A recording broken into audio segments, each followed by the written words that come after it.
Steps लिए हैं। आज के इस लेक्चर में हम उन स्टेप्स के ऊपर फोकस करेंगे। स्पेशली कुछ ऐसे स्टेप्स के बारे में हम जानेंगे जो आप अपने एग्जाम में रेप्लिकेट कर सकते हैं। देखिए, ये जो इनिशिएटिव्स हैं, वैसे तो कुछ ऐसे भी होंगे, थोड़े पुराने एक्ट या लॉ भी होंगे इसमें, बट स्टिल ये रेलेवेंट है। जब भी आपको वुमेन से रिलेटेड कोई क्वेश्चन आए और वहां पर आप इन्हें कहीं ना कहीं लिखते हैं तो आपको एडिशनल मार्क्स मिल सकते हैं इससे। तो आइए सबसे पहले बात करते हैं पहली योजना की, जो कि कहीं ना कहीं सेक्स रेशियो को ठीक करने के लिए गवर्नमेंट ने स्टार्ट की थी। ये एक तरह का ऐसा कैंपेन है जहां पर हम फोकस कर रहे हैं कि हम बेटियों के जन्म को सिक्योर कर सकें। तो पहला स्टेप है यहां पर बेटी बचाओ, दूसरा स्टेप यहां पर आता है बेटी पढ़ाओ। मींस हम ना केवल बेटियों के जन्म को कहीं ना कहीं और ज्यादा सेफ एंड सिक्योर बना रहे हैं यहां पे, बट यहां पर हमारी कोशिश ये भी है कि गर्ल्स स्कूल्स में जाएं और उनका एजुकेशन रेट भी इंप्रूव हो। तो यहां पर बेटी बचाओ बेटी पढ़ाओ एक अवेयरनेस कैंपेन है। इसके साथ साथ जो भी आपके डिस्ट्रिक्ट लेवल है वहां पर आपको डिजिटल डैशबोर्ड देखने को मिलता है, खासकर उन एरिया में जहां पर सेक्स रेशियो काफी स्क्यूड है, जहां पर सेक्स रेशियो जो वो डिस्ट्रिक्ट है अच्छा परफॉर्म नहीं कर रहा है उसमें, तो उसके लिए यहां पर डिजिटल डैशबोर्ड का प्रबंध किया गया है ताकि डिस्ट्रिक्ट अथॉरिटी टाइमली एक्शन ले सके। तो पहली योजना ये है बेटी बचाओ बेटी पढ़ाओ। ऑल्दो यहां पर बीच में गवर्नमेंट ने यह भी क्लियर किया था कि इसमें किसी भी तरह का मॉनेटरी इंसेंटिव नहीं है, क्योंकि कई बार कुछ गलत खबरें कहीं ना कहीं जनता तक जाती है जिसमें जैसे ऐसे कहा जाता है कि इसके तहत गवर्नमेंट कुछ पैसा देगी। तो उस चीज को क्लैरिफाई करते हुए गवर्नमेंट ने यह बताया था कि बेटी बचाओ बेटी पढ़ाओ एक जस्ट अवेयरनेस जनरेशन कैंपेन है। बिहेवियरल चेंज लाना चाहते हैं जिससे हम सोसाइटी में, जिससे हम सोसाइटी को और ज्यादा इक्वल बनाना चाहते हैं सभी के लिए, सभी जेंडर्स के लिए। और यहां पर हमारा फोकस है बच्चियों का सेफ जन्म पे। तो अगली स्कीम जो है वो भी जन्म से ही रिलेटेड है, आप इसको याद रख सकते हैं, पीएम मातृ वंदना योजना। अब मातृ यानी कि हम यहां पर फोकस कर रहे हैं मदर पे, तो यहां इंस्टीट्यूशनल डिलीवरी के ऊपर फोकस रहेगा हमारा, जिसमें हम कैश इंसेंटिव्स के थ्रू हम हेल्थ एंड न्यूट्रिशन के ऊपर फोकस कर रहे हैं प्रेग्नेंट वुमेन्स के। तो यहां पर उन्हें कैश इंसेंटिव दिया जाएगा जिससे कहीं ना कहीं वो अपनी नरिशमेंट नीड्स को पूरा कर सके। इसी के साथ एक स्कीम आती है 11 से 18 साल की बच्चियों के लिए, जिसका नाम है स्कीम फॉर एडोलेसेंट गर्ल्स। अब यहां पर क्या हम फोकस कर रहे हैं इसके ऊपर देख लेते हैं थोड़ा। देखिए, जो आपकी 11 से लेके 18 साल की बच्ची हैं इनके लिए अलग से चैलेंजेस हैं लाइफ में। अब यहां पर उनके चैलेंजेस को कम करने के लिए, कहीं ना कहीं उन्हें एम्पावर करने के लिए हम फोकस कर रहे हैं कैसे हम उनके सोशल स्टेटस को इंप्रूव कर सकें। इसमें हमारा फोकस है न्यूट्रिशन के ऊपर, लाइफ स्किल्स के ऊपर, होम स्किल्स के ऊपर, और साथ ही साथ यहां पर वोकेशनल ट्रेनिंग्स भी दी जाएंगी वुमेन्स को, मतलब लड़कियों को, सॉरी। इसके साथ ही एक और आपकी योजना आ जाती है जिसका नाम है पीएम यानी प्रधानमंत्री महिला सशक्तिकरण केंद्र। अब महिला शक्ति केंद्र जो है ये, सॉरी सशक्तिकरण नहीं, शक्ति केंद्र है। ये जो स्कीम है इसमें हमारा फोकस ये है कि हम प्रमोट कर सके कम्युनिटी पार्टिसिपेशन को। यहां पर स्टूडेंट वॉलंटियर्स के थ्रू हम रूरल वुमेन्स की एम्पावरमेंट के ऊपर फोकस कर रहे हैं। तो इस स्कीम को आप याद रख सकते हैं, जब भी आपको रूरल महिलाओं के बारे में कोई स्कीम लिखनी हो तो आप इसके ऊपर फोकस कर सकते हैं। देन नेशनल क्रेच स्कीम को भी आप याद रख सकते हैं। अब देखिए, महिलाओं के लिए एक मेजर चैलेंज है, क्यों वो जॉब्स वगैरह इतनी ज्यादा नहीं जाती हैं, क्योंकि कौन बच्चे को संभालेगा इसकी एक मेजर इशू रहता है। तो यहां per day care facility provide की जाती है 6 महीने से लेके 6 साल तक के बच्चे के लिए, उन वर्किंग वुमेन्स के लिए जो कि अपने बच्चों को संभाल नहीं सकते, जो न्यूक्लियर फैमिली में रहती हैं, और उन्हें चाहिए कि उनके बच्चे को एक प्रॉपर कहीं ना कहीं केयर मिल सके दिन के टाइम में, सो दैट वो इजिली अपने काम पर जाकर अपने काम को मैनेज कर सके। तो इकोनॉमिक एम्पावरमेंट कहीं ना कहीं गवर्नमेंट के ध्यान में है, और साथ के साथ बच्चों के केयर की भी यहां पर कहीं ना कहीं हमने फोकस में इसको भी रखा है। देन एक और है आपका इंपॉर्टेंट योजना, दैट इज राष्ट्रीय महिला कोष। व्हाट इज राष्ट्रीय महिला कोष और क्या है ये? देखिए, यहां पर हम माइक्रो क्रेडिट प्रोवाइड करते हैं पुअर वुमेन्स को, ताकि हम उनके लाइवलीहुड में सपोर्ट प्रोवाइड कर सकें, और इससे कहीं ना कहीं हम कोशिश कर रहे हैं कि उनकी इनकम जनरेशन एक्टिविटीज में हम हेल्प कर सकें। और ये जो लोन्स दिए जाते हैं ये कंसेशनल बेसिस पे होते हैं, यहां पर कहीं ना कहीं जो रेट ऑफ इंटरेस्ट वगैरह है वो कम रहता है। इसके साथ साथ कुछ जैसे डिफिकल्ट एरिया से वुमेन्स आई हों उनके लिए सुधार घर है। सुधार घर क्या है, बेसिकली मैं यहां पर बता देता हूं आपको। ये एक तरह का रिहैबिलिटेशन सेंटर है जहां पर जो वुमेन्स जिनको उनके हस्बैंड छोड़ देते हैं या परिवार वाले छोड़ देते हैं, या कोई ऐसी वुमेन जो डिस्ट्रेस में हो, जैसे किसी के घर पे डोमेस्टिक वायलेंस हो रही थी, अब उनकी फैमिली वाले भी उन्हें नहीं रखना चाहते एंड इवन इन लॉज वाले भी नहीं रखना चाहते, तो उनके लिए ये सुधा गृह है। यहां पर हमारा फोकस ये है, घर लिख दिया मैंने, ये गृह है। यहां पर हमारा फोकस ये है कैसे हम उन्हें इस तरह के स्किल्स प्रोवाइड कर सके जिससे कि उनकी आगे आने वाली लाइफ यानी फ्यूचर जिससे उनका सिक्योर हो सके। साथ के साथ यहाँ पर उन्हें रहने की फैसिलिटीज वगैरह मिलती हैं और कहीं ना कहीं स्किल भी दिए जाते हैं, तो इसके ऊपर फोकस रहता है। देन आपको एक योजना के बारे में पता होगा, उज्ज्वला योजना, आपने सभी ने शायद सुना होगा। अब ये एक कॉम्प्रिहेंसिव स्कीम है, एक उज्ज्वला योजना और भी है, उसके बारे में फिर से बात करेंगे, बट अभी हमारा फोकस है उज्ज्वला योजना, जहां पर हम फोकस कर रहे हैं एक कॉम्प्रिहेंसिव स्कीम के ऊपर, ताकि हम प्रिवेंट कर सकें ट्रैफिकिंग को और जो रेस्क्यू करें हम वुमेन्स को, मान लीजिए ट्रैफिकिंग वाले रैकेट से, तो वहां पर उनकी रिहैबिलिटेशन, री इंटीग्रेशन एंड इन सभी चीजों पे, जैसे हेल्थ केयर हो गया उनका, लाइक मेंटल ट्रॉमा जो हुआ, उन सभी के ऊपर हम फोकस कर सकें और उन्हें कहीं ना कहीं इस जो तकलीफ है, जो मुसीबत है उनके साथ जुड़ी हुई, उसको कहीं ना कहीं हम कम कर सके। मतलब वापस सोसाइटी में री इंटीग्रेशन करने के लिए ये स्कीम लॉन्च की गई थी। अब यहां पर आप वर्किंग वुमेन्स के लिए भी एक स्कीम देख लीजिए। वर्किंग वुमेन्स के लिए वर्किंग वुमेन हॉस्टल्स बनाएंगे। अब कई बार ऐसा होता है कि किसी शहर में लड़की जॉब करने जाती है, अब उनको रहने के लिए कोई अच्छा ठिकाना नहीं मिलता, तो यहां पर हम सेफ अकोमोडेशन के ऊपर फोकस कर रहे हैं उन लड़कियों के लिए जो अपने गांव या अपने घर से दूर रह रही हैं। तो ये भी एक इंपॉर्टेंट इनिशिएटिव कहीं ना कहीं इकोनॉमिक एम्पावरमेंट को इंश्योर करता है वुमेन्स की। साथ के साथ वुमेन्स को कई बार कुछ तकलीफ हो, तो यहां पर हम सोच रहे हैं, मतलब यहां पर हम इंप्लीमेंट कर रहे हैं वन स्टॉप सेंटर्स को। अब वन स्टॉप सेंटर्स क्या है? ये एक तरह की वुमेन हेल्पलाइन है। वुमेन हेल्पलाइन क्या करती है? मान लीजिए कोई भी वुमेन किसी भी तरह की प्रॉब्लम में है, तो यहां पर हम कोशिश कर रहे हैं कि लाइक सभी तरह की सर्विसेज, जैसे कोई मेडिकल सर्विसेज है, कोई मेडिकल हेल्प भेजनी हो, पुलिस की असिस्टेंस देनी हो, लीगल एड देनी हो, कोई केस मैनेज करना हो, या कोई लाइक मेंटल ट्रॉमा है, साइकोलॉजिकल काउंसलिंग चाहिए, या कोई टेम्परेरी सर्विस का सपोर्ट चाहिए, जहां भी आप देखते हैं वुमेन्स के साथ वायलेंस हुई है, वहां पर ये वन स्टॉप सेंटर्स हेल्प करते हैं। वुमेन्स को कहीं ना कहीं रेस्क्यू तो नहीं करते हैं, बट एक तरह से उनकी जो तकलीफ है उसको कम करने के लिए ये कहीं ना कहीं फोकस रहता है। देन एक टर्म आप फ्रिक्वेंटली न्यूज में सुनते रहते हैं, दैट इज जेंडर बजटिंग। अब जेंडर बजटिंग क्या होता है? जेंडर के अकॉर्डिंगली आप एक सेगमेंट मनी का बिल्कुल अलग से रख दे, तो उसे कह देते हैं हम जेंडर बजटिंग। उदाहरण के तौर पे मान लीजिए गवर्नमेंट को 100 रुपए खर्चने किसी स्कीम के ऊपर, तो यहां पर एक सेक्शन के लिए, जैसे मान लीजिए वुमेन्स के लिए 40% हम फंड को इंश्योर कर देते हैं, तो ये जेंडर बजटिंग के अंडर आता है। अब यहां पर ये एक तरह का टूल है जिससे हम मेन स्ट्रीम में लेके आते हैं जेंडर पर्सपेक्टिव को, और ये वेरियस स्टेप्स पे या स्टेजेस पे हम इन्वॉल्व करते हैं, जैसे प्लानिंग होगी, बजटिंग होगी, इंप्लीमेंटेशन होगी। साथ के साथ हम उस पॉलिसी को बार बार रिविजिट करते हैं और उसकी इंप्लीमेंटेशन में अगर कहीं कमी रह जाती है तो उसे वापस से ठीक करने की कोशिश करते हैं। इसके साथ साथ एक और चीज आप याद रखना, देखिए जेंडर बजटिंग इंडिया में कोई नया कॉन्सेप्ट नहीं है। हम लास्ट 5-10 सालों से इसको इंप्लीमेंट कर भी रहे, 10 से 15 साल भी हो चुके हैं।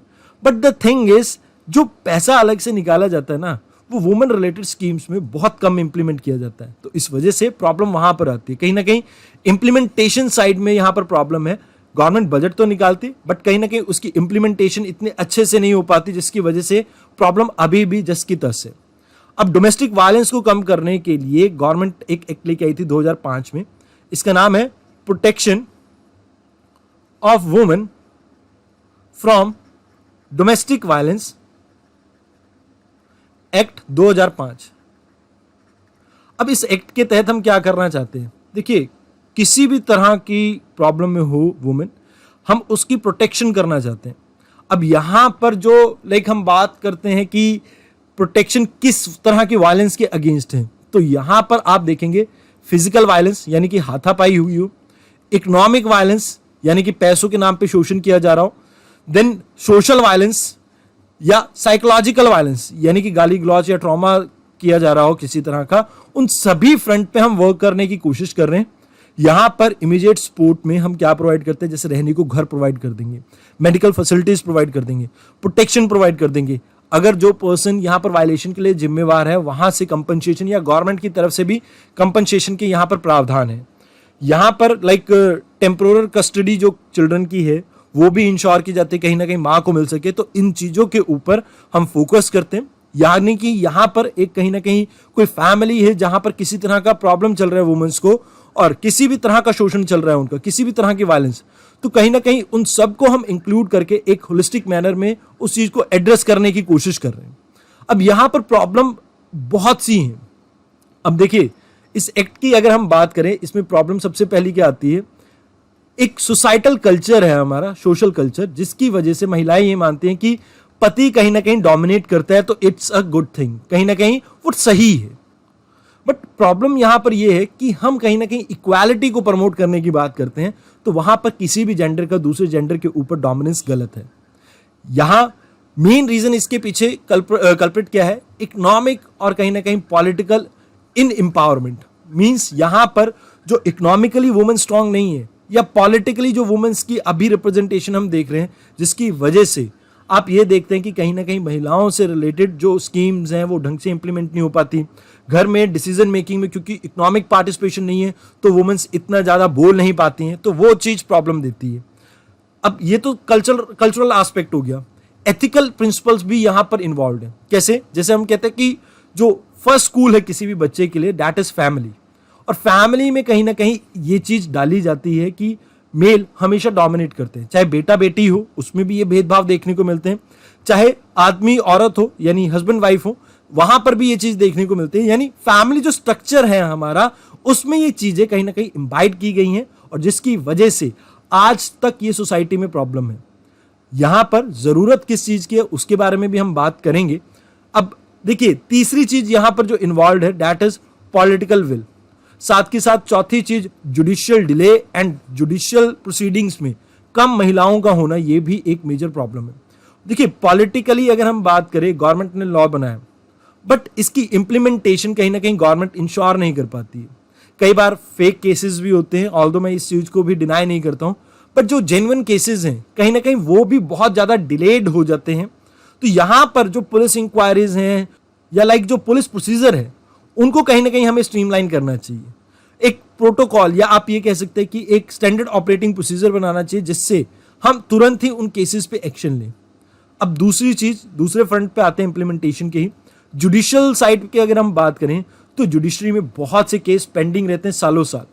अब जैसे मान लीजिए एक महिला है जिसने 30-32 साल की उम्र में केस कर दिया अपने हस्बैंड या फैमिली या इन लॉज के ऊपर, तो इसको खत्म होते होते केस को सालों साल लग जाते हैं। अब मान लीजिए 40 साल की हो गई है महिला, तो कहीं ना कहीं जो वापस शादी करने की जो उम्र होती है इंडियन सोसाइटी के हिसाब से, वो कहीं ना कहीं ब्रीच हो जाती है। तो इस वजह से वापस रीमैरिज में भी प्रॉब्लम आती है, और वुमेन्स के लिए अकेला इतना लंबा समय निकाल पाना थोड़ा मुश्किल रहता है। तो यहाँ पर अपनी फैमिली को भी सपोर्ट करना है, जैसे बच्चों को भी सपोर्ट करना है, प्लस अपने आप को भी इकोनॉमिकली स्ट्रांग करना है। तो इस वजह से ये जुडिशियल पेंडिंग जो है केसेस की, ये भी एक मेजर लूप होल है। तो यहाँ करना क्या चाहिए हमें? देखिए, हमें एक कोशिश ये करनी चाहिए कि जुडिशरी में जो वुमेन्स रिलेटेड केसेस हैं उनको स्ट्रीमलाइन कीजिए, क्योंकि यहाँ पर प्रॉब्लम क्या है कि justice delayed is justice denied. मतलब अगर आप केसेस में बहुत ज़्यादा टाइम लगा रहे हैं तो इसका मतलब ये है कि कहीं ना कहीं आप किसी महिला की जिंदगी से खेल रहे हैं। अब इसके लिए हमें कोशिश करना चाहिए कि फास्ट ट्रैक कोर्ट्स बनाए जाएं, जुडिशियल अपॉइंटमेंट्स हैं उनको और ज़्यादा स्ट्रीमलाइन करनी चाहिए। जजेस के जो नंबर्स कम देखते हैं हम, कम जजेस देखने को मिल रहे हैं हमें हर एक कोर्ट्स में, तो कहीं ना कहीं हमें कोशिश करनी चाहिए उन नंबर्स को पॉपुलेशन के अकॉर्डिंगली रेज करें हम। देन पॉलिटिकली अगर हम बात करें तो वुमेन्स को कोशिश करनी चाहिए कि अपने पॉलिटिकल राइट्स के लिए वो फाइट करें। अब इसमें एनजीओज भी हेल्प कर सकते हैं या इंटेलेक्ट भी हेल्प कर सकते हैं, उनकी भी कहीं ना कहीं हमें यहाँ पर हेल्प की जरूरत रहेगी। फैमिली स्ट्रक्चर की अगर बात की जाए तो जब हम बच्चों को नरिश करते हैं तो वहाँ पर जेंडर इक्वालिटी को हमें प्रमोट करना चाहिए। देन सोसाइटल कल्चर की अगर बात करें तो यहाँ पर बिहेवियरल चेंज लाने की जरूरत है, और इसके लिए और साथ के साथ वैल्यूज में भी चेंज लाने की जरूरत है, और इसके लिए आप एथिकल प्रिंसिपल्स के ऊपर फोकस कर सकते हैं। जैसे परसुएशन एक आपका तरीका है जिसके थ्रू आप बिहेवियरल चेंज ला सकते हैं। आप गिल्टी को गिल्ट महसूस करवाते हैं, उससे भी आप कहीं ना कहीं बिहेवियरल चेंज लेके आ सकते हैं। तो इन एस्पेक्ट्स के ऊपर अगर हम वर्क करेंगे तो कहीं ना कहीं वुमेन्स के वायलेंस के केसेस आगे आने वाले समय में कम हो सकते हैं।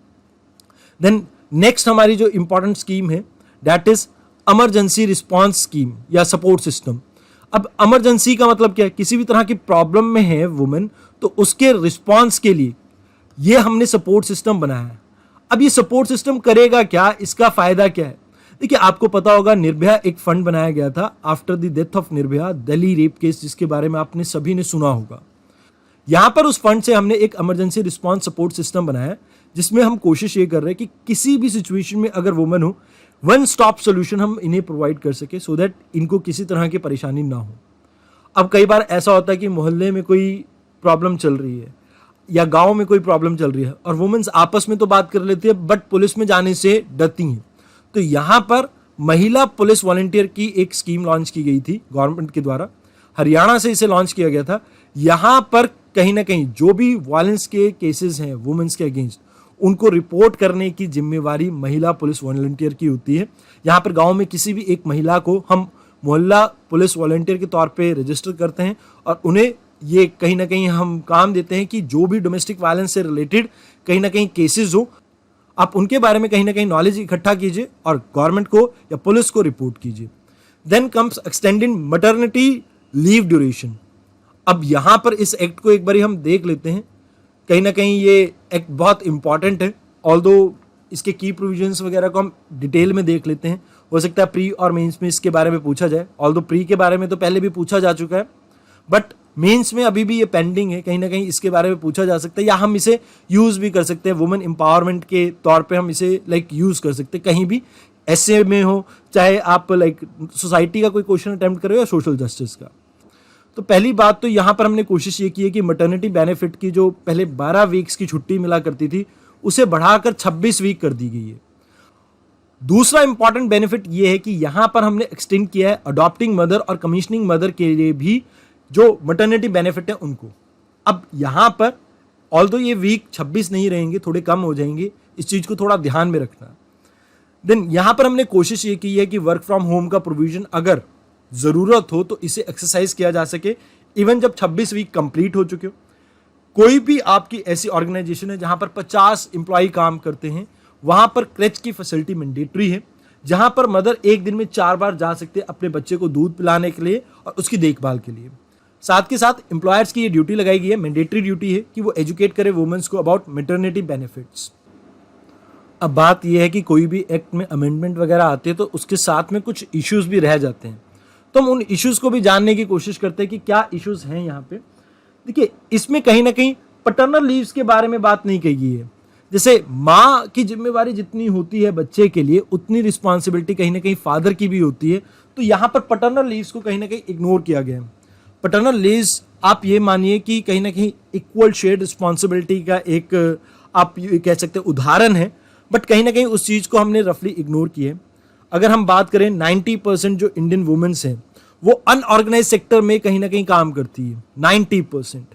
आई एम टॉकिंग अबाउट कि इन लेडीज को कहीं ना कहीं मैटरनल बेनिफिट्स नहीं मिल पाएंगे, मैटरनल लीव्स के बेनिफिट्स नहीं मिल पाएंगे।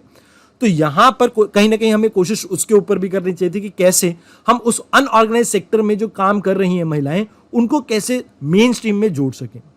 अब यहां पर एक इशू और भी है, जैसे नेशनल फूड सिक्योरिटी एक्ट 2013 है, इसमें कुछ मदर्स के लिए न्यूट्रिशन वगैरह के लिए कुछ स्कीम्स वगैरह निकाली गई थी। हम उन्हें ही ढंग से नहीं इंप्लीमेंट कर पा रहे, तो इन्हें इंप्लीमेंट करने में तो और भी ज्यादा प्रॉब्लम आ सकती है। अब यहां पर इस एक्ट की इंप्लीमेंटेशन के बारे में भी जान लेते हैं। एक कंपनी है ह्यूमन रिसोर्स कंपनी, इसने एक रिपोर्ट पब्लिश की। इस रिपोर्ट में यह कहा गया कि पहले की तुलना में हमें गिरावट देखने को मिली है वुमेन एम्प्लॉयमेंट में। अब इसके पीछे रीजंस के बारे में भी हम बात करेंगे, लेकिन अभी के लिए मैं आपको बता दूं, जिन सेक्टर्स में इस चीज को इंप्लीमेंट किया है उन 10 में से 5 सेक्टर में कहीं ना कहीं वुमेन एम्प्लॉयमेंट में कमी देखने को मिली है। अब इसके पीछे रीजन क्या है? देखिए, जो एम्प्लॉयर्स हैं इनके अंदर अवेयरनेस इतनी नहीं है। यहां पर मेजर रीजन ये है कि गवर्नमेंट ने इस एक्ट को इंप्लीमेंट तो कर दिया है, लेकिन कहीं ना कहीं जनता के अंदर इसके लिए जागरूकता कम देखने को मिल रही है। तो पहला रीजन तो ये। दूसरी चीज, कंपनीज में ये भी मानना है कि कहीं ना कहीं अगर हम महिलाओं को रखते हैं अपनी कंपनीज में तो इससे फाइनेंशियल कॉस्ट जो है कंपनी की, या जो मॉनेटरी टर्म में अगर हम बात करें, वो इंक्रीज हो जाएगी। अगर वो पैसे इंक्रीज हो जाते तो इससे एक प्रॉब्लम ये आएगी कि जो आपकी कंपनीज हैं वो प्रॉफिटेबल नहीं रहेंगी, और प्रॉफिट कहीं ना कहीं जो प्राइवेट सेक्टर उसका मेन मोटिव है, तो कहीं ना कहीं गवर्नमेंट उसको डिफीट कर देती है। तो यहाँ पर गवर्नमेंट की जो स्कीम है इसलिए फेल हो जाती है। आप एक बात मान के चलिए, आपने एक कंपनी स्टार्ट की है, ABC कंपनी। आपको पता है आपकी कंपनी की महिला प्रेग्नेंट है या शादी होगी उसकी, कभी भी वो प्रेग्नेंट हो सकती हैं। तो यहां पर एक चीज आप मान के चलिए कि वो कंपनी कहीं ना कहीं किसी ना किसी रीजन से उन्हें जॉब से निकालने की कोशिश करेगा, सो दैट उन्हें वो 26 हफ्तों की पेड लीव ना देनी पड़े। तो ये जो प्रॉब्लम है ये बहुत ज़्यादा देखने को मिली है, जिसकी वजह से कहीं ना कहीं वुमेन्स की जो एम्प्लॉयमेंट रेट है उसमें कमी देखने को हमें मिली है। अब यहां पर सोल्यूशन इसका ये था कि गवर्नमेंट अवेयरनेस जनरेशन क्रिएट करे और साथ के साथ जो मॉनेटरी टर्म है, यानी कि जो 26 हफ्तों की जो लीव है, इसमें ऑल दो गवर्नमेंट कुछ 1% तो पैसा पे कर रही है, बट एक सर्टेन अमाउंट तक। अब मान लीजिए कोई कंपनी की CEO है, उसकी सैलरी ही मान लीजिए 1-1.5 लाख या 10 लाख रुपए महीने की है। अब ये 10 लाख रुपए महीने गवर्नमेंट नहीं पे कर रही, यहां पर गवर्नमेंट मात्र 4-5 हजार 10 हजार तक पे कर देगी। बट गवर्नमेंट को चाहिए कुछ ना कुछ ऐसे प्रावधान लाने की जरूरत है जहां पर हम इस चीज को प्रमोट कर सकें। तो कोई ना कोई इनोवेटिव सोल्यूशन लेके आना चाहिए ताकि महिलाओं से रिलेटेड इस प्रॉब्लम को हम सॉर्ट आउट कर सकें। तो पहली चीज अवेयरनेस जनरेशन के ऊपर फोकस करना। दूसरी चीज some sort of monetary benefit यहां पर कंपनीज को भी देना चाहिए, चाहे आप टैक्स में रिबेट दे दीजिए। जैसे जो कंपनीज हैं, जैसे मान लीजिए एक ABC कंपनी, इसकी CEO थी, इसकी 10 लाख सैलरी थी। अब आप कंपनी को कह दीजिए ठीक है, आप जो भी पर्सन है, जो भी कंपनी है, वो अगर अपने महिला कर्मचारियों को इस तरह की लीव्स देती हैं तो कहीं ना कहीं यहां पर आपको X अमाउंट का टैक्स रिबेट मिल जाएगा। तो इससे कंपनीज कहीं ना कहीं विलिंगली इस चीज को अडॉप्ट करेंगी। तो इस तरह के इनोवेटिव सोल्यूशन आप यहां पर दे सकते हैं। तो यहां पर इन्हीं चीजों के ऊपर आपको फोकस करने की भी जरूरत है। अब इस एक्ट के ऊपर फिर से वापस आएंगे, बट इससे पहले भी हमारे पास कुछ और एक्ट्स हैं या कुछ और प्रावधान है जिनके बारे में हमें पता होना चाहिए, उनको भी जान लेते हैं। जैसे महिला E-हर्ट के बारे में आपने सुना होगा। E-हर्ट क्या है?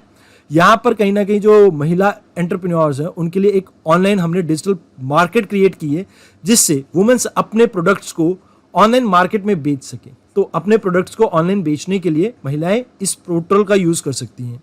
देन न्यू पासपोर्ट रूल लेके आए हैं जहां पर father name is not mandatory.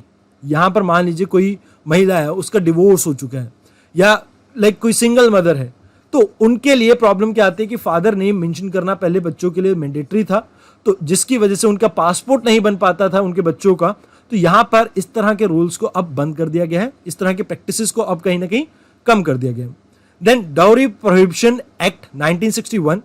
अब यहां पर हम डाउरी से रिलेटेड कुछ एक्ट लेके आए थे, ऑल्दो इसकी इंप्लीमेंटेशन के बाद भी आज भी डाउरी जैसी प्रथा भारत में चलती रहती है और आज इसको नाम दिया जाता है गिफ्ट्स। अब अगर आपको यहां पर डाउरी के रेट्स में कहीं ना कहीं डाउरी रिलेटेड डेथ्स के रेट में भी कमी लानी है तो आपको बहुत सी चीजें करनी होंगी।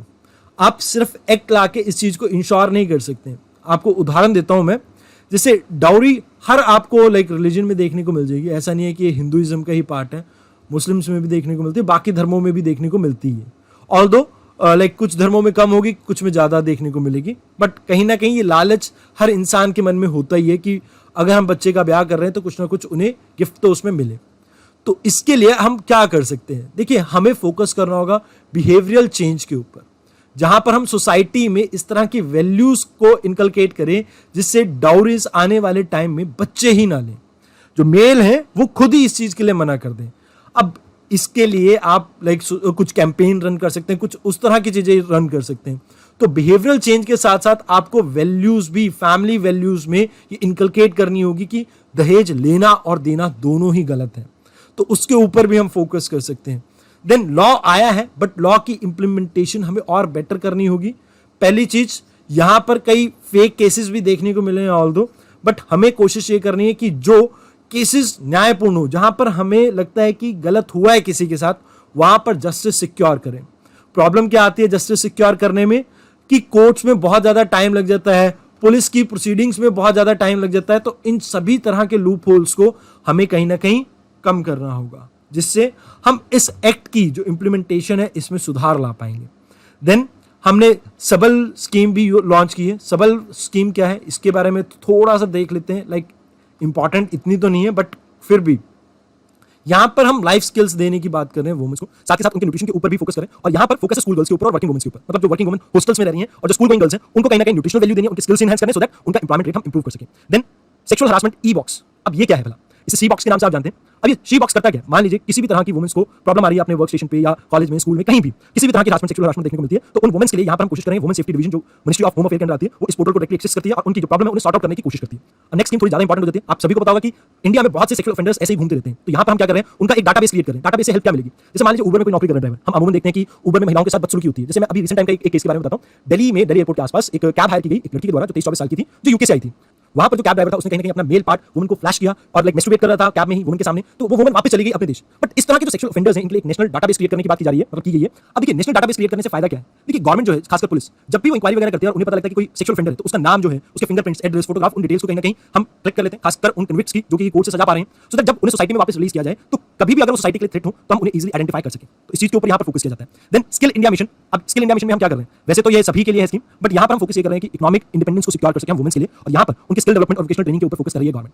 अब वुमेन्स एंटरप्राइजेस को कई बार बहुत सी प्रॉब्लम देखने को मिलती है, तो उनकी जो क्रेडिट की जो इशू है, यानी कि पैसे से रिलेटेड जो इशू है, इसको दूर करने के लिए प्रधानमंत्री मुद्रा योजना लॉन्च की गई है। साथ ही साथ प्रधानमंत्री एम्प्लॉयमेंट जनरेशन प्रोग्राम को लॉन्च किया गया है। अब इसको भी थोड़ा डिटेल में देख लेना अगर चाहें तो यहाँ पर कोशिश की जा रही है कि कैसे हम वुमेन एंटरप्रेन्योर को प्रमोट कर सकें, उसके ऊपर हमारा फोकस है। देन स्वच्छ विद्यालय मिशन, जहाँ पर हम इंश्योर कर रहे हैं कि एटलीस्ट एक फंक्शनल टॉयलेट देखने को मिले लड़कियों के लिए। देन प्रधानमंत्री उज्ज्वला योजना, इसके बारे में आपको मैं पहले बता चुका हूँ, कई उसमें बता चुका हूँ कि यहाँ पर कुकिंग फ्यूल को हम प्रोवाइड कर रहे हैं, खासकर उन वुमेन्स के लिए जो फायरवुड के ऊपर या बायोमास के ऊपर डिपेंडेंट है। अब इस एक्ट में भी अपने आप में थोड़ी बहुत प्रॉब्लम है, इसको भी हम समझेंगे। साथ ही साथ आपको ये भी याद रखना है कि नेशनल एजुकेशन पॉलिसी 2020 लॉन्च की गई है, उसमें प्रायोरिटी पर रखा गया जेंडर इक्वालिटी को, जहां पर हम इक्विटेबल एक्सेस की बात करते हैं, quality education for all student. यहां पर हम एम्फसाइज कर रहे हैं सोशली और इकोनॉमिकली जो डिसएडवांटेजेस ग्रुप्स हैं उनको हम कैसे एजुकेशन का एक्सेस इंप्रूव कर सकें, तो उसके ऊपर भी हमारा पूरा फोकस है। देन गवर्नमेंट एक अम्ब्रेला स्कीम लेके आई है, safety, security and empowerment of women के लिए, जिसे हम कहते हैं मिशन शक्ति। इसमें जो भी वुमेन अपनी लाइफ साइकिल में प्रॉब्लम को फेस करती है, तो उसके अंदर हम कहीं ना कहीं उस प्रॉब्लम को सॉल्व करने की कोशिश कर रहे हैं। साथ ही साथ हम कोशिश कर रहे हैं कि वुमेन्स को एज अ को इक्वल पार्टनर प्रमोट कर सकें नेशन बिल्डिंग में, और यहाँ हम कोशिश कर रहे हैं कि कोई अलग से स्कीम ना लॉन्च करके सभी जो स्कीम्स हैं उनको एक जगह कन्वर्ट करके बेटर वे में उसमें पार्टिसिपेटिव अप्रोच के थ्रू हम उसे इंप्लीमेंट कर सकें। तो these are the things that you have to remember. Now let us come to the एक एक करके इन एक्ट्स के बारे में भी जान लेते हैं जो हम इंपॉर्टेंट मानते हैं कि आने वाले एग्जाम के लिए इंपॉर्टेंट हो सकते हैं। अब सबसे पहला एक्ट है Muslim women protection of right on marriage act 2019। अब इसको लाने की जरूरत क्या पड़ी, क्यों पड़ी, इसके बारे में सबसे पहले बैकग्राउंड को समझते हैं। देखिए होता क्या था कि मुस्लिम्स में कहीं ना कहीं इंस्टेंट तलाक की एक रिचुअल चलती थी, जिसे हम तलाक इबादत कहा करते थे। अब तलाक इबादत में होता क्या है इसको समझते हैं पहले। जैसे मान लीजिए कोई पति अब्रॉड रह रहा है, उसके साथ वुमेन फोन पे बात कर रही है, तो फोन पे भी अगर 3 बार तलाक तलाक तलाक कह दिया जाता था तो ये तलाक कहीं ना कहीं मंजूर कर लिया जाता था। मान लीजिए कहीं पर अगर मेल का अफेयर वगैरह चल रहा है, उस केस में भी मैसेज कर दिया या फोन कॉल पे या रिटर्न में कहीं भेज दिया या सामने से भी कह दिया, तो इंस्टेंटली उस वुमेन को तलाक दे दिया जाता था और इसे वापस नहीं किया जा सकता था। इस तलाक को कहीं ना कहीं वापस नहीं किया जा सकता था। अब प्रॉब्लम इससे क्या आती थी? प्रॉब्लम इससे आती थी कि मुस्लिम वुमेन्स में हम ये देखते हैं कि लिटरेसी रेट कहीं ना कहीं कम है। अब क्योंकि लिटरेसी रेट कम है तो इस वजह से इनकी जो एम्प्लॉयमेंट अपॉर्चुनिटी है, यानी इकोनॉमिक जो कहीं ना कहीं डेवलपमेंट है, वो स्टैग्नेंट है। पढ़े लिखे है नहीं, जॉब है नहीं, रोजगार है नहीं, तो यहाँ पर कहीं ना कहीं इकोनॉमिक हार्डशिप का फेस करना पड़ता था अगर एकदम से इंस्टेंटली आदमी यानी कि हस्बैंड तलाक दे देता था। तो इसके बाद बच्चों को पालना और खुद को संभालना इनके लिए काफी मुश्किल हो जाता था। तो अक्सर मुस्लिम वुमेन्स इनका विरोध किया करती थी, बट यहाँ पर गवर्नमेंट ने एक स्टेप लिया। गवर्नमेंट ने ये कहा कि भैया आप किसी भी फॉर्म में अगर ट्रिपल तलाक देते हैं तो ये कहीं ना कहीं कॉग्निजेबल ऑफेंस है। यहाँ पर 3 साल तक की सजा हो सकती है उस इंसान को जो किसी भी तरह से तलाक इबादत प्रैक्टिस को परफॉर्म करता है। यहाँ पर जो मुस्लिम वुमेन से कहीं ना कहीं उन्हें इकोनॉमिक राइट्स दिए गए, उनको लाइक जो सब्सिस्टेंस अलाउंस है वो देने की बात की गई है। जो उनके डिपेंडेंट बच्चे उनके लिए भी कहीं ना कहीं इकोनॉमिक सपोर्ट प्रोवाइड किया जाएगा हस्बैंड के द्वारा। और जो माइनर चिल्ड्रन है उसकी कस्टडी वैसे तो मां के पास रहेगी, बट बाकी मजिस्ट्रेट भी डिसाइड कर सकते हैं। अब इसका बेनिफिट क्या है, इसका नुकसान क्या है, इन दोनों चीजों को हम देख लेते हैं।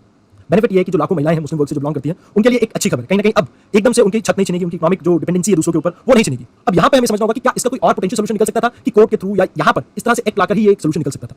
तो मेरा मानना है कि इसमें 2-3 चीजें अगर हम करते तो रिजल्ट्स और बेटर हो सकते थे। पहली चीज, हम धर्म गुरु यानी कि धार्मिक गुरुओं को एक साथ लेकर, यानी कि कहीं ना कहीं उनका एक सम्मेलन कंडक्ट करके वुमेन्स की परेशानियों को समझाकर उन्हें अपनी तरफ कर सकते थे। अब अगर मान लीजिए ये राजी ना होते तो कहीं ना कहीं हम क्या कर सकते थे, मुस्लिम पॉपुलेशन को इसके बारे में अवेयर करके हम वहां से कहीं ना कहीं इस चीज को इंप्लीमेंट करते तो और बेटर रिजल्ट आते। तीसरी चीज, हम एजुकेशन को, मॉडर्न एजुकेशन को कहीं ना कहीं मुस्लिम्स में प्रमोट करते, खासकर वुमेन्स में, तो कहीं ना कहीं हम इस चीज को जो लाइक उनके पोटेंशियल जो उनके पॉलिटिकल राइट्स हैं हम उनको सिक्योर कर सकते थे। तो हमें वैसे सोसाइटल चेंज जब भी लेके आना हो सोसाइटी में, हमें कोशिश करनी चाहिए बॉटम अप अप्रोच के बारे में, ना कि टॉप डाउन अप्रोच। अब ऐसा मैं क्यों कह रहा हूं? देखिए इतिहास गवाह है, जब भी हमने कभी भी किसी धर्म के साथ छेड़छाड़ करने की कोशिश की है, किसी की भी धार्मिक भावनाओं को आहत करने की कोशिश की है, तो वहां पर प्रॉब्लम बहुत आती है। जैसे आप 1857 का रिवोल्ट देख लीजिए, क्यों हुआ था वो रिवोल्ट? बिकॉज वहां पर आपको देखने को मिला था कि अंग्रेजों ने एकदम से बहुत से लाइक धार्मिक प्रैक्टिस में चेंज लेके आए थे। अब यहाँ मैं सिर्फ इतना कहना चाहता हूं कि अगर हम यूथ को एजुकेट करते हैं उससे ये चेंज आता, सोसाइटी के विदिन ये चेंज आता, तो इसे इंप्लीमेंट करने में हमें कोई रेजिस्टेंस देखने को नहीं मिलती।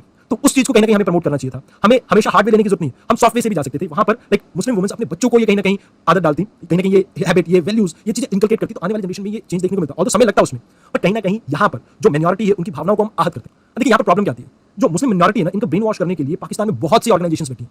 कहीं ना कहीं उनके दिमाग में जहर घोलकर भारत की शांति को भंग किया जा सकता है। पहली प्रॉब्लम नेशनल यूनिटी है यहाँ पे, जिसकी वजह से मैं हमेशा कहता हूं कि आप अगर बॉटम अप अप्रोच अपनाएंगे तो वो बेटर रिजल्ट देगा आपको। दूसरी प्रॉब्लम ये है कि कहीं ना कहीं जो ऑलरेडी एक मार्जिनलाइज्ड पॉपुलेशन है आप उसे और ज्यादा मार्जिनलाइज कर रहे हैं, क्योंकि यहाँ पर क्या होता है कि सोशल बाइकॉट जैसी चीजें देखने को मिल सकती है। जैसे मान लीजिए कोई महिला इस चीज के लिए कोर्ट का दरवाजा खटखटाती भी है, तो धर्म गुरु उनके खिलाफ फतवा जारी कर सकते हैं, और भी बहुत सी प्रैक्टिस कहीं ना कहीं कंटिन्यू की जा सकती है, जहां पर कहीं ना कहीं सोसाइटल डिस्क्रिमिनेशन देखने को मिल सकता है पर्टिकुलर एक वुमन या फैमिली के अगेंस्ट, जो भी इस चीज को इंप्लीमेंट करने के लिए कोर्ट जाएगा। तो कहीं ना कहीं वो रिजेंटमेंट देखने को मिल सकता है, तो वो पुनर्विवाह यानी दोबारा शादी करने में भी प्रॉब्लम आ सकती है। अब ऐसी एक प्रॉब्लम है निगाह हलाला।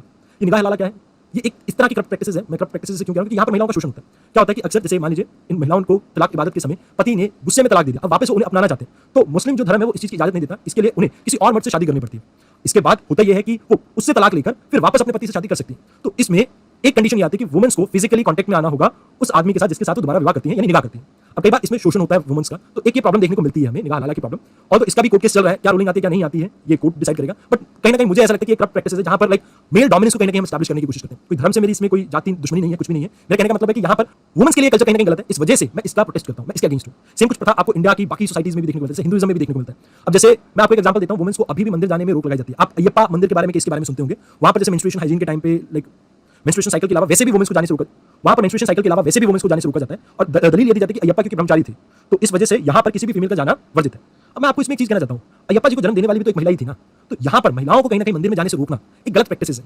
अब अगर मेंस्ट्रुएशन साइकिल या मेंस्ट्रुएशन के टाइम पे रोक रहे हैं तो उसमें भी मेरी लाइक विचारधारा बिल्कुल अलग है। अब मैं ऐसा क्यों कह रहा हूँ? देखिए पहले के जमाने में चीजें बहुत अलग हुआ करती थी, जैसे मैंने शायद अपनी लाइव क्लास में भी कईयों को ये बात बताई है, बट फिर भी मैं आपको कहना चाहूंगा कि जैसे अगर हम बात करें महिलाओं के बारे में, तो पहले क्या हुआ करता था कि कपड़े के नैपकिन का इस्तेमाल किया जाता था मेंस्ट्रुएशन साइकिल के दौरान, जिससे ब्लड कई बार फ्लो करके जमीन पर गिर जाया करता था। अब उस समय महिलाओं को रसोई में इसलिए नहीं जाने दिया जाता था बिकॉज उस समय कच्ची रसोइयां हुआ करती थी, ब्लड अगर फ्लो करके बाहर आएगा तो बैक्टीरियल इंफेक्शन कहीं ना कहीं रसोई में फैल सकती है, जिससे परिवार बीमार हो सकता है। तो उस समय ये दलील दी जाती थी, मतलब अगर आप इसे लॉजिकली सोचे तो। बट अभी क्योंकि जो सैनिटरी पैड्स वगैरह हैं ये सब कुछ आ चुके हैं, तो कहीं ना कहीं ये बात अब वैलिड नहीं रहती। अब पहले के जमाने की अगर बात की जाए तो उस समय मंदिर जाने के लिए आपको जंगलों या भीड़ से होकर निकलना पड़ता था। अब जंगल या भीड़ से होकर निकलते हैं तो जंगली जानवर का अटैक करने का कहीं ना कहीं चांस बनता था, तो इस चीज को अवॉइड करने के लिए, क्योंकि देखिए जंगली जानवर खून को सूंघ लेते हैं, तो कहीं ना कहीं अगर वो खून को सूंघते तो वुमेन्स के ऊपर अटैक कर सकते थे। तो इस वजह से इस चीज से बचने के लिए यहाँ पर महिलाओं को मंदिर जाने से रोका जाता था। और दूसरी चीज ये भी थी कि उस समय मंदिर भी कच्चे हुआ करते थे, तो उस प्रथा को आज की डेट में भी कंटिन्यू करना कहीं ना कहीं लॉजिकल नहीं है। आप इस चीज को समझिए कि अब तो बहुत सी ऐसी चीजें आ चुकी हैं जिससे कहीं ना कहीं वो जो प्रॉब्लम्स हैं, वो जो इश्यूज थे उस समय के, उसे हम दूर कर सकते हैं। तो अभी हमें क्या चाहिए कि हम मॉडर्न थिंकिंग के अनुसार सभी चीजों को चेंज करें। तो वो चीजें जो अब वैलिड नहीं है उन चीजों को आप फॉलो नहीं करना चाहिए। जैसे अंधविश्वास, मैं आपको एग्जांपल देता हूं, आपको कहा जाता होगा कि रात को बाल नहीं कटाने चाहिए। बिल्कुल पहले के जमाने के लिए बिल्कुल जायज बात थी। अब ऐसे क्यों? पहले के जमाने में इलेक्ट्रिसिटी नहीं हुआ करती थी, तो नहीं अगर रात को बाल काटेगा तो वो गलत बाल काट सकता है। बाल अगर आपके गलत कट गए आप बाहर नहीं निकल सकते हैं। अब आप बाहर नहीं निकल पाएंगे, किसी से मिलेंगे जुलेंगे नहीं, तो उससे प्रॉब्लम हो सकती है ना, आपकी कोई इंपॉर्टेंट मीटिंग रुक सकती है। तो यहाँ पर अगर हम बात करें तो हमारे को फोकस क्या करना चाहिए था कि अभी के टाइम के अनुसार अपनी जो समस्याएं हैं या अपनी जो लाइक जो कल्चर है उसको बदलना चाहिए अभी की सोसाइटी के हिसाब से। अब ऐसे मेरे पास और भी बहुत से एग्जांपल हैं, बट फिलहाल के लिए अपने आप को यहीं पर रोकता हूं, बिकॉज कहीं ना कहीं नहीं तो इसी में पूरा लेक्चर निकल जाएगा। तो जो भी प्रैक्टिस है मेरा मानना ये है जो कहीं ना कहीं शोषण करते किसी भी जेंडर का, हमें उसको कहीं ना कहीं नजरअंदाज करके आज की थिंकिंग के अनुसार अपने आप को ढालना चाहिए। देन एक एक्ट है जिसके बारे में बात तो बहुत होती है, बट एक्चुअल में इसकी इंप्लीमेंटेशन बहुत कम है, that is Hindu succession act 2005, sorry amendment act है 2005। अब ये जो एक्ट है इसमें क्या किया गया है, क्या है ये एक्ट, इसके बारे में समझते हैं। देखिए पहले क्या हुआ करता था, जो पिता की प्रॉपर्टी हुआ करती थी उस पर अधिकार सिर्फ बेटे का हुआ करता था। अब इस एक्ट के तहत बेटी को भी उतना ही अधिकार है बाप की प्रॉपर्टी के ऊपर। तो यहाँ पर यह कोशिश की जा रही है कि बेटा और बेटी के बीच में जो डिफरेंसेस हैं उसे खत्म किया जाए। अब अगर बेटी को भी समान अधिकार मिलेगा तो कहीं ना कहीं उनकी जो इकोनॉमिक इंडिपेंडेंस है हम उसको सिक्योर कर सकते हैं। तो उस चीज को प्रमोट करने के लिए बेसिकली हमने इस चीज की शुरुआत की थी। नाउ इसके बाद एक आपकी योजना आती है उज्ज्वला योजना, जिसके बारे में हमें शायद पता होना चाहिए। लाइक ये आपके कुछ एक्ट्स वगैरह के बारे में यहाँ पर दे रखा है, उनके बारे में भी थोड़ा बहुत देख लेना। जैसे यहाँ पर इक्वल रिम्यूनरेशन एक्ट 1976 है, ऑल्दो इसको इम्प्लीमेंट नहीं किया जाता, बट येट मैं ये कहूँगा कि अगर ये ढंग से इम्प्लीमेंट भी हो जाए तो भी इंडिया में बहुत सी समस्याएं कम हो जाए। तो यहाँ पर यह कहा जाता है कि अगर आदमी और औरत सेम तरह का काम कर रहे हैं, सेम नेचर का काम कर रहे हैं, तो उन्हें इक्वल पे मिलनी चाहिए। बट एक्चुअल में ऐसी चीज़ें देखी नहीं जाती हैं, तो इस चीज़ को प्रमोट करने की अभी भी ज़रूरत है। अब यहाँ पर आप यूएन जनरल असेंबली की 1979 के कन्वेंशन के बारे में भी समझ लीजिए, convention on elimination of all form of discrimination against women. अब यहाँ पर हम कोशिश क्या कर रहे हैं कि किसी भी तरह का कोई भी डिस्क्रिमिनेशन देखने को मिलता है दुनिया में, उसको हम कहीं ना कहीं कम करने की कोशिश करेंगे। ये एक तरह से इंटरनेशनल बिल ऑफ राइट है वुमेन्स के लिए। अब यहाँ पर हम कोशिश क्या कर रहे हैं, हम कोशिश कर रहे हैं कि वुमेन्स को मेन स्ट्रीम में लेके आ सकें, यानी कि वुमेन रिलेटेड जो वुमेन सेंट्रिक इश्यूज हैं उसे इंटरनेशनल स्टेज पे ला सके, ताकि हर कंट्री में हम सिक्योर कर सके वुमेन्स राइट को। यहाँ पर आदमी और औरत के अंदर किसी भी तरह का भेदभाव हो उसे खत्म करके इक्वल एक्सेस को प्रमोट करने की कोशिश करेंगे हम, साथ के साथ इक्वल अपॉर्चुनिटी प्रोवाइड करने की कोशिश करेंगे। और ना केवल ये इकोनॉमिक फ्रंट पे होगा बल्कि पॉलिटिकल और सोशल फ्रंट पे भी होगा।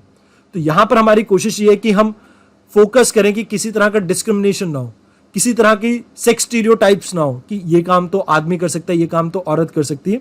जैसे आप उदाहरण के तौर पे देखिए, अक्सर ये कहा जाता है कि नर्सिंग का काम महिलाएं अच्छा कर सकती हैं, जैसे घर में सेवा करने का काम हो, बाकी सब चीज़ें हो, वो महिलाएं अच्छा करती हैं।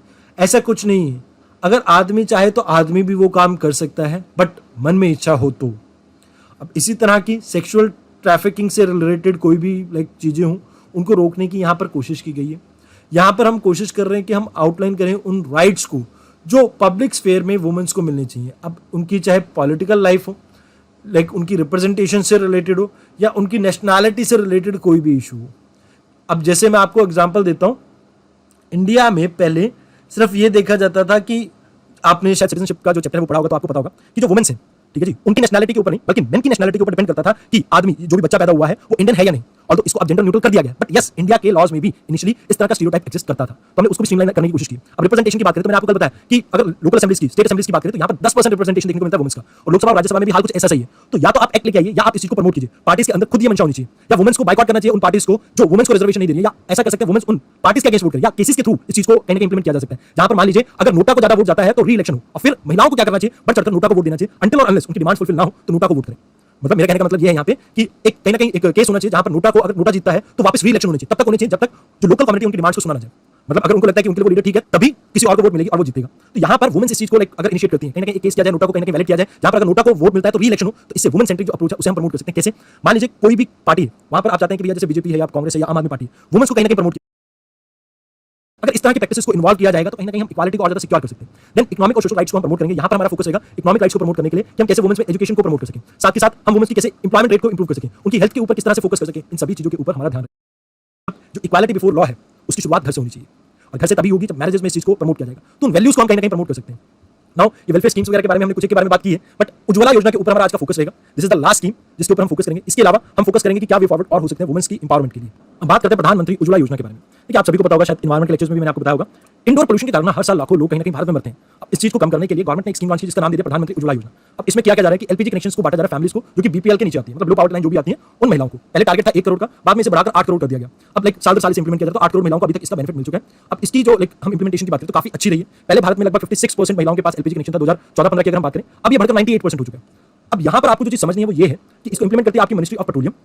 अब इसे इंप्लीमेंट करने के पीछे कारण ये रहा था कि भैया दुनिया में सेकंड नंबर पे अगर हम देखें जो सबसे ज्यादा डेथ देखने को मिलती है वो सिर्फ और सिर्फ इंडोर पोल्यूशन के कारण देखने को मिलती है। खासकर इंडिया की बात करें, दुनिया की नहीं, इंडिया के पर्सपेक्टिव से बात करें। अब अगर हम ये चीज इंश्योर करते हैं तो इससे बहुत से फायदे देखने को मिल सकते हैं। अब कैसे? पहली चीज, अगर इंडोर पोल्यूशन कम होगा तो कहीं ना कहीं वुमेन्स की हेल्थ के ऊपर इंपैक्ट कम होगा, इससे लाइफ एक्सपेक्टेंसी के ऊपर इंपैक्ट आएगा, लाइफ एक्सपेक्टेंसी आपकी इंक्रीज होगी। अब जब लाइफ एक्सपेक्टेंसी इंक्रीज होगी तो कहीं ना कहीं महिलाएं अपने परिवार की देखभाल अच्छे से कर पाएंगी।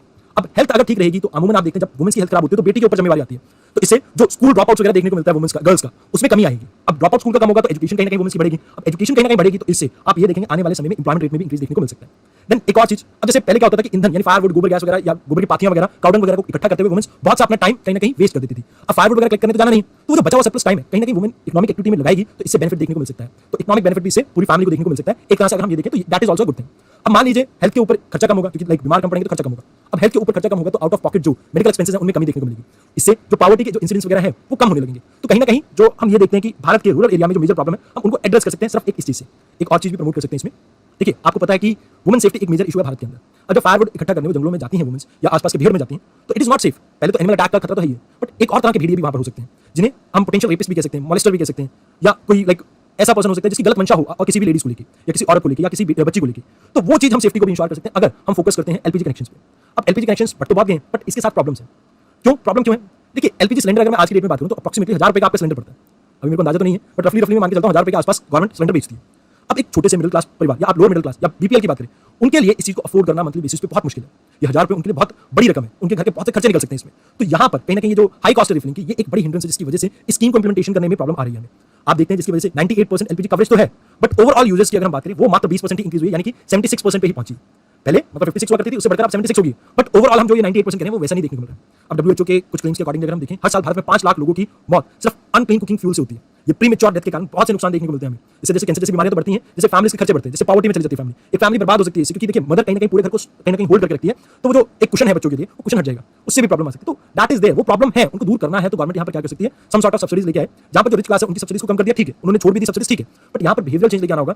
अब अमूमन जब हम कोई फॉर्म भरते हैं तो उसमें क्या होता है कि नीचे एक ऑप्शन आता है यू एग्री विद दिस और उस पर टिक करते हैं तब आप साइन कर सकते हैं। तो यहाँ पर अगर आप ये करें कि जो लोगों की इनकम वगैरह अच्छी है उन लोगों के लाइक इनकम स्केल के अकॉर्डिंग, जैसे कि पैन और आपका बैंक अकाउंट लिंक हो चुका है, हम उन्हें ऑप्शंस वो दें जिस हिसाब से वो अपनी जो सब्सिडीज से छूट दें। तो इससे कहीं ना कहीं जो पैसा जो बचेगा सब्सिडीज का, चाहे थोड़ा थोड़ा ही पैसा है, उससे हम ये सिलेंडर्स अफोर्डेबल बना सकते हैं बीपीएल्स के लिए। दूसरा बिहेवियर चेंज के लिए कैंपेन हम लॉन्च कर सकते हैं, अवेयरनेस जनरेट कर सकते हैं, जिससे आप एक चीज ये कर सकते हैं जो भी लोग अपनी जैसे इसको छोड़ें एलपीजी कनेक्शंस की सब्सिडीज को, तो उनको कहीं ना कहीं सम्मानित किया जाए, उनको कहीं ना कहीं फैसिलिटेट किया जाए, उससे ये चीज कहीं ना कहीं और बढ़कर प्रमोट होगी और इससे भी बेनिफिट देखने को मिल सकता है। तो कहीं ना कहीं ये तो बात होगी हमारी what are the major concern related to Pradhan Mantri Ujjwala योजना। अब ये तो बात होगी स्कीम की। आइए अब जानते हैं कुछ ऐसे स्टेप्स जो गवर्नमेंट को लेने चाहिए जिससे हम कहीं ना कहीं वुमेन्स की इंपावरमेंट को इंश्योर कर सकते हैं भारत के अंदर। अब जैसे कि आप सभी को पता है वुमेन्स को सबसे बड़ी प्रॉब्लम आती है अपना काम स्टार्ट करने में क्रेडिट की। तो कहीं ना कहीं हमें लोन्स प्रोवाइड करने चाहिए और कंसेशनल बेसिस पे जहां पर हम प्रमोट कर सकें वुमेन एंटरप्रेन्योर्स को। साथ ही साथ उन्हें कई बार मार्केट का एक्सेस नहीं मिल पाता, तो हमें मार्केट के लिंकेज को कनेक्ट करने के लिए कुछ और बेटर उपाय का इस्तेमाल करना चाहिए। उनकी मार्केटिंग के ऊपर हम कैसे फोकस कर सकते हैं प्रोडक्ट की, हम उसके ऊपर हम ध्यान दे सकते हैं। देन इंफ्रास्ट्रक्चर डेवलपमेंट कहीं ना कहीं इस तरह का करें जहां पर वुमेन्स के लिए बेनिफिट देखने को मिले। अगर हम रिक्रूटमेंट की बात करें तो जैसे पुलिस फोर्स में रिक्रूटमेंट में हम इनके नंबर्स को इंक्रीज कर सकते हैं। अब इससे दो फायदे हैं। अब जैसे आप पुलिस फोर्स में वुमेन्स का नंबर इंक्रीज करेंगे तो वुमेन काफी सेंसिटिव होती है, तो जो पुलिस हमारी देखी जाती है इनसेंसिटिव है, तो वो इनसेंसिटिवनेस कहीं ना कहीं कम हो जाएगी पुलिस महकमे में, पहली चीज। दूसरी चीज, यहाँ पर वुमेन्स को भी इंपावरमेंट फील होगी। अगर कोई वुमेन ये देखेगी कि सामने महिला है, इससे मैं अपनी बात रख सकती हूँ, इससे मैं बात कर सकती हूँ, इससे कहीं ना कहीं जो मेरी प्रॉब्लम है वो सॉर्ट आउट हो सकती है, तो कहीं ना कहीं हम उसमें भी प्रमोशन कर सकते हैं, उस चीज को भी प्रमोट कर सकते हैं। वुमेन और खुल के अपनी व्यथा किसी को बता पाएंगे और कहीं ना कहीं जो मैटर्स हैं, प्रॉब्लम्स हैं, हम उन्हें भी सॉर्ट आउट कर पाएंगे। अब इसी तरह की चीजें जैसे आप ट्रेनिंग और अवेयरनेस प्रोग्राम को रन कर सकते हैं, जहां पर किस तरह से पंचायती राज इंस्टीट्यूशन में वुमेन्स बढ़ चढ़कर पार्टिसिपेट कर सकते हैं, इसके ऊपर हम फोकस कर सकते हैं। प्रॉब्लम क्या है, अर्बन लोकल बॉडीज और पंचायती राज इंस्टीट्यूशन में हम सरपंच पति का कांसेप्ट देखते हैं। तो ये जो सरपंच पति वगैरह ये जो चीजें चल रही हैं, ये क्यों है? बिकॉज वुमेन्स को अपने पॉलिटिकल राइट्स वगैरह के बारे में पता ही नहीं। अब क्योंकि पता नहीं है तो वहां पर उनके डिसीजन लेने में उनके पति मेजर भूमिका निभाते हैं। अब ऐसी डिसीजन मेकिंग चीजों में अगर हम ट्रेन करें, इनको ट्रेन करने से बेनिफिट ये होगा कि आगे से ये अपने डिसीजन खुद ले पाएंगे और कहीं ना कहीं इंपावर होंगे। एक महिला दूसरी महिला की मदद करेगी, इससे वुमेन इंपावरमेंट बढ़ेगी। यहाँ पर हमें हर स्कीम्स को जो भी हम कर रहे हैं, करंट जो हमारी स्कीम्स चल रही हैं, उन्हें रेगुलरली असेस करना चाहिए, उनकी इफेक्टिवनेस को देखना चाहिए, किन किन सोशल पैरामीटर्स पे वो अच्छा परफॉर्म कर रही है, और मान लीजिए अगर किसी स्कीम में कुछ कमी देखने को मिलती है तो उन कमियों को दूर करना चाहिए। मतलब प्रॉपर फीडबैक मैकेनिज्म हमें डेवलप करने की जरूरत है। अब मनरेगा की अगर बात करें उसमें हमें एनहांस करना चाहिए आदिवासी एरियाज में, क्योंकि देखिए आदिवासी महिलाओं का इंपावर होना बहुत जरूरी है। एक तो देखिए एसटी होना अपने आप में एक प्रॉब्लम क्या आती है कि इन्हें पहले ही मार्जिनलाइज कहा जाता है, मतलब इन्हें पहले ही डिस्क्रिमिनेट किया जाता है। अब आदिवासी में भी यानी एसटीज में भी वुमेन होना अपने आप में एक बड़ी प्रॉब्लम हो जाता है, मतलब उसमें भी आप और ज्यादा मार्जिनलाइज हो रहे हैं। तो वहां पर अगर मनरेगा स्कीम्स आएगी तो वुमेन कहीं ना कहीं हम लाइक इंपावरमेंट को इंश्योर कर सकते हैं। देन कम्स योर जो ट्रैफिकिंग वगैरह या ये चीजें देखने को मिलती है, तो हमें सेफ माइग्रेशन इंश्योर करना होगा। जैसे बच्चों का अपहरण हो जाता है या लाइक हमें प्रिवेंट करना होगा कि जो रैकेट्स वगैरह इन्हें पनपने ना दें। कोई भी इनपुट मिलती है तो फटाक से उसके ऊपर एक्शन होना चाहिए, उन चीजों के ऊपर हमें फोकस करना चाहिए। मतलब क्रैक डाउन करने होंगे हमें ऐसे सभी तरह के रैकेट जहां पर ह्यूमन ट्रैफिकिंग देखने को मिले या ऐसा देखने को मिले कि वुमेन्स की डिग्निटी को कहीं ना कहीं हर्ट कर रहे हैं। जो इसके अलावा इंटरस्टेट जो माइग्रेशन देखने को मिलती है वुमेन्स की, हमें उसकी भी इंप्लीमेंटेशन को और इफेक्टिव करना होगा। बिकॉज सेफ्टी में प्रॉब्लम कब आती है, एक एरिया से दूसरे एरिया में जब वुमेन शिफ्ट करती है वहां पर उस लूप होल को हमें कहीं ना कहीं कवर करना होगा। अब जैसे रजिस्ट्रेशन ऑफ प्रॉपर्टी में अभी की डेट में अगर बात करें वुमेन्स के नाम पे रजिस्ट्रेशन होती है तो उसमें कुछ परसेंट का डिस्काउंट मिलता है। तो अभी हमें क्या करना चाहिए कि जैसे जो लैंड जॉइंटली वाइफ और हस्बैंड के नाम पे आते हैं उनको मैंडेटरी कर देना चाहिए। मींस अभी तो हम डिस्काउंट वगैरह दे रहे हैं, डिस्काउंट के साथ साथ इट इज मैंडेटरी। अगर हस्बैंड का नाम है तो बाय डिफॉल्ट वुमेन्स का मतलब महिलाओं का नाम भी हमें डालना चाहिए। देन सोशल सिक्योरिटी को कहीं ना कहीं और ज्यादा इंप्रूव करना चाहिए। Social security in the sense कि जैसे सिंगल वुमेन है तो जो सोशल सिक्योरिटी में जैसे कि आपको पता होगा वृद्धों को विधवाओं को पेंशन दी जाती है, वैसी पेंशन कहीं ना कहीं महिलाओं के लिए सिंगल वुमेन्स के लिए भी हमें लानी चाहिए। इसके अलावा जो सेक्स वर्कर्स उनके बच्चों को अच्छी एजुकेशन मिल सके, नरिशमेंट मिल सके, हेल्थ केयर मिल सके, इसको भी सिक्योर करना हमारी जिम्मेवारी है। अगर ऐसा करते हैं तो इससे बहुत से चेंजेस हमें सोसाइटी में देखने को मिल सकते हैं। Now if we talk about way forward, way forward में आप एक चीज हमेशा लिखते हैं कि लॉ को और ज्यादा स्ट्रिक्ट बनाइए। देखिए एक कहावत मैं हमेशा कहता हूं कि कितना सख्त आपका कानून है इससे फर्क नहीं पड़ता, कितना श्योरली आपका कानून गुनहगार को सजा देता है इससे फर्क पड़ता है। तो हमें कोशिश करनी चाहिए कि हम प्रिवेंट कर सके पहले तो क्राइम को। अगर क्राइम प्रिवेंट नहीं हो पाया तो हमें जो जुडिशियल सिस्टम है उसको रिफाइन करना चाहिए इस तरह से कि एक टाइम बाउंड मैनर में हम केसेस को, जो वुमेन रिलेटेड केसेस हैं, उन्हें डिस्पोज ऑफ कर सकें। अगर ऐसा होगा तो कहीं ना कहीं जो कल्प्रिट्स हैं उनके मन में डर पैदा होगा और ये डर जरूरी है। अब देखिए हमें स्पेशल फोकस करना चाहिए जो सिंगल वुमेन है उनकी नीड्स के अकॉर्डिंग। जैसे जो विडो है, डिवोर्सी है, सेपरेटेड है, जो कभी शादी नहीं हुई जिनकी, या जिन्हें घर वालों ने छोड़ दिया, तो उनकी कुछ स्पेशल नीड्स होती है। तो जो ग्रह वगैरह हमने बनाए हैं वो तो है ही, बट उसके अलावा भी हमें कोशिश करनी चाहिए कि हम कैसे और बेटर कर सके इनकी इंप्लीमेंटेशन को, क्योंकि यहाँ पर ना केवल उनकी इकोनॉमिक इंपावरमेंट के ऊपर हमें ध्यान देना होगा कि रोजगार उनके लिए जनरेट करना पड़ेगा। ऐसा नहीं है कि सारी उम्र गवर्नमेंट बिठा के खिला सकती है। तो हमें कोशिश करनी होगी कि वो इंप्लॉयमेंट अपॉर्चुनिटी उन्हें मिले। तो उसके लिए स्किल डेवलपमेंट की जरूरत है या किसी तरह की किसी चीज की जरूरत हो तो हमें उनको इंपावर उस तरह से करना है कि वो अपना ध्यान खुद से रख सकें। खासकर उनकी सिक्योरिटी का भी हमें ध्यान रखना होगा, उस चीज के ऊपर भी हमें फोकस करना होगा। देन फैमिली में वुमेन्स को इंपावर करने के लिए हमें वैल्यूज के ऊपर फोकस करना होगा। देखिए पहले तो होता था कि मेरे टाइम पे मोरल स्टडीज का एक आपका पूरा लेक्चर हुआ करता था, वीक में 2-3 बार या एक बार हुआ करता था, वो तो अभी याद नहीं है, बट होता था, मेरे को ये पता है। पंचतंत्र जैसी कहानियों को वहां पर यूज किया जाता था, बट आज की डेट में ये चीजें मिसिंग है। अब ऐसा क्यों? क्योंकि सोसाइटी जो है हमारी बहुत ज्यादा मटेरियलिस्टिक हो चुकी है, हम लोगों की भावनाओं की केयर नहीं करते। तो हमें कोशिश ये करनी है कि हम कैसे लोगों में वो वैल्यूज इनकलकेट कर सके, मोरल साइंस को हम प्रमोट कर सके, एथिकल प्रिंसिपल्स को प्रमोट कर सके। इससे ना केवल वुमेन्स के लिए ये देश सिक्योर होगा, सेफ होगा, बल्कि उनकी इंपावरमेंट भी होगी और वो एक्चुअल इंपावरमेंट है। जैसा गांधी जी ने कहा, be the change what you want to see in the world. मतलब आप वो खुद चेंज लेके आइए। अगर वो बदलाव आप में आएगा तो आने वाले समय में दूसरों में भी आपको बदलाव देखने को मिलेगा।